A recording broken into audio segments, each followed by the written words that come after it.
साथियों, ऑपरेशन सिंदूर हमारी नारी शक्ति के सामर्थ्य का भी प्रतीक बना है। हम सभी जानते हैं कि बीएसएफ का इस ऑपरेशन में कितना बड़ा रोल रहा है।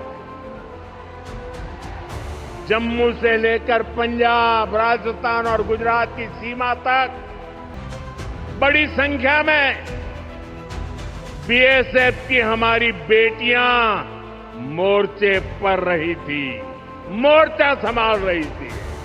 तो शब्दों में कहना चाहता हूं, जिन्होंने ये हमला किया है,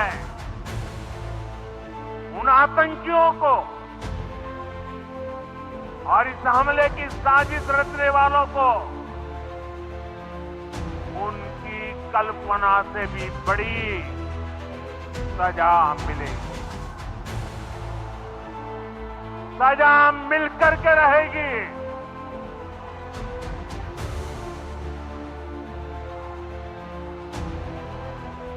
अब आतंकियों की बची खुची जमीन को भी मिट्टी में मिलाने का समय आ गया है। ऑपरेशन सिंदूर की सफलतापूर्वक संपन्नता पर अब केंद्र सरकार ने फैसला लिया है कि देश के हर घर में सिंदूर पहुंचाया जाएगा और सिंदूर के माध्यम से ये संकेत देने का प्रयास केंद्र सरकार की तरफ से किया जाएगा कि देश की महिलाओं के सम्मान के साथ केंद्र सरकार मजबूती से खड़ी हुई है। लेकिन अब सत्ता पक्ष और विपक्ष के बीच लगातार जंग तेज हो रही है।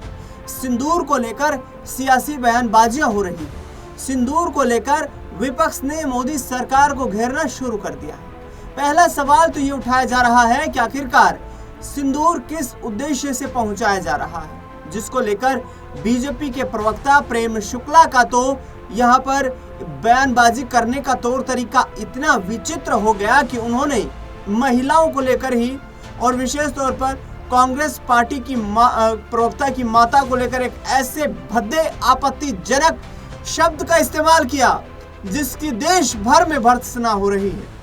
लेकिन सवाल यही है कि आखिरकार क्या भारतीय जनता पार्टी का शीर्ष नेतृत्व अब ऐसे बड़बोले नेताओं को, जिनको ये तक नहीं पता है कि उन्हें डिबेट में नेशनल टेलीविजन पर बोलना क्या है, ऐसे लोगों को पार्टी में रखेगी, राष्ट्रीय प्रवक्ता की सूची में शामिल रखेगी?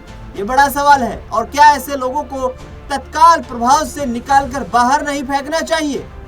ये तमाम सवाल खड़े हो रहे हैं। बता दें आपको कि एक प्रमुख मीडिया शो के यहाँ पर जो टेलीविजन था उसमें बैठे हुए प्रेम शुक्ला ने इस तरीके की बयानबाजी, भद्दी हरकतें की, भद्दी जो गाली है उसका इस्तेमाल किया और उसके बाद राजनीति चरम सीमा पर पहुंच गई। लेकिन आपको बता दें कि उन्होंने यहीं पर अपनी बयानबाजी को नहीं थामा। उन्होंने कहा कि जब सिंदूर दिया जा रहा है तो इसमें बुराई क्या है। देश के प्रमुख मीडिया चैनल एबीपी न्यूज की नेशनल एंकर चित्रा त्रिपाठी ने कहा कि सिंदूर तो पति के द्वारा दिया जाता है। आप किस उद्देश्य से दे रहे हैं? क्या आपको पता है कि आप जिस उद्देश्य से दे रहे हैं वो मैसेज देश की जनता तक, देश की महिला तक दिया गया है? वो संदेश क्या उन तक पहुंचाया गया है कि जिस आधार के ऊपर आप सिंदूर उनके घर तक भेजने जा रहे हैं उसके पीछे का कारण क्या है? अभी तक भारतीय जनता पार्टी की सरकार ने इस बात को आम घरों की महिलाओं तक नहीं पहुंचाया है। और चित्रा त्रिपाठी ने कहा कि सिंदूर पति के हाथ का दिया हुआ सिंदूर ही महिला के द्वारा लगाया जाता है। दरअसल अब राजनीति इस कदर चरम सीमा पर पहुंची हुई है क्योंकि बीजेपी के इस कदम को लेकर के कांग्रेस पार्टी लगातार ये कह रही है कि भाई इस पर राजनीति कर रही है भारतीय जनता पार्टी।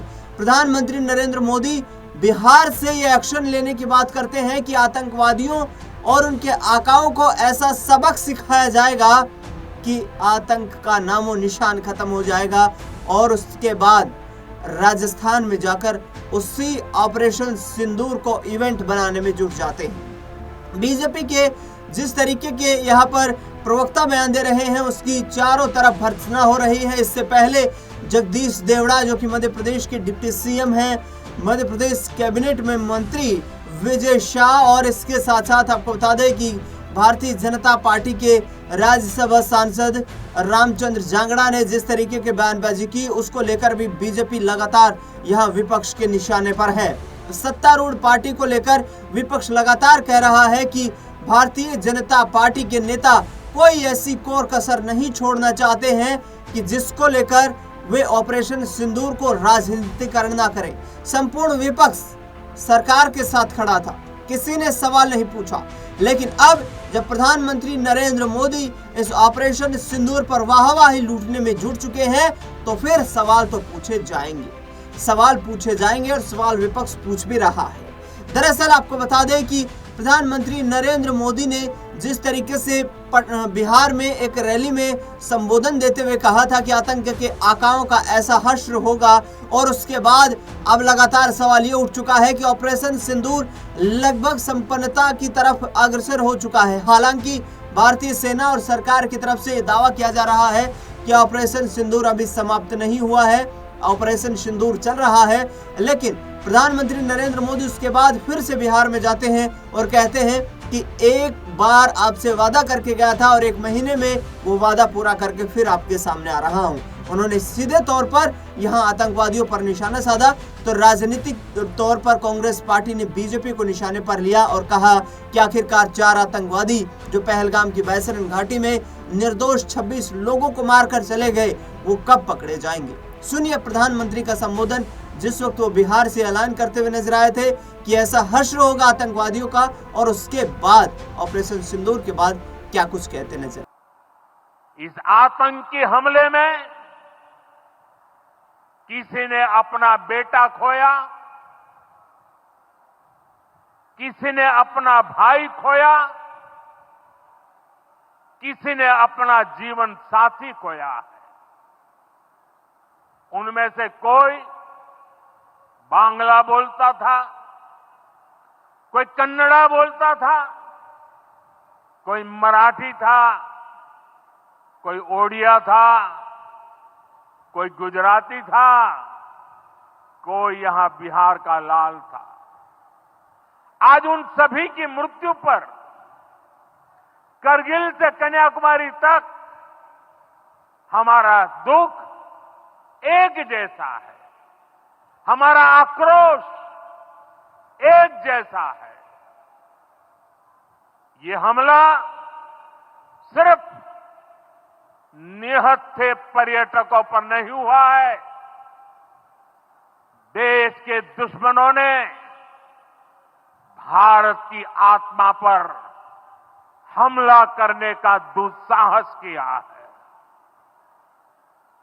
मैं बहुत स्पष्ट शब्दों में कहना चाहता हूं, जिन्होंने ये हमला किया है उन आतंकियों को और इस हमले की साजिश रचने वालों को उनकी कल्पना से भी बड़ी सजा मिलेगी, सजा मिलकर के रहेगी।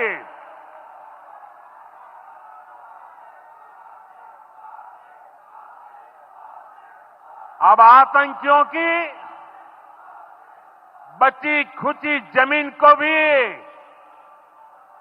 मिट्टी में मिलाने का समय आ गया है। साथियों, ऑपरेशन सिंदूर हमारी नारी शक्ति के सामर्थ्य का भी प्रतीक बना है। हम सभी जानते हैं कि बीएसएफ का इस ऑपरेशन में कितना बड़ा रोल रहा है। जम्मू से लेकर पंजाब, राजस्थान और गुजरात की सीमा तक बड़ी संख्या में बीएसएफ की हमारी बेटियां मोर्चे पर रही थी, मोर्चा संभाल रही थी। उन्होंने सीमा पार से होने वाली फायरिंग का मुंह तोड़ जवाब दिया। कमांड एंड कंट्रोल सेंटर से लेकर दुश्मनों की पोस्टों को ध्वस्त करने तक बीएसएफ की वीर बेटियों ने अद्भुत शौर्य दिखाया है। साथियों, आज दुनिया राष्ट्र रक्षा में भारत की बेटियों का सामर्थ्य देख रही है। इसके लिए भी बीते दशक में सरकार ने अनेक कदम उठाए हैं।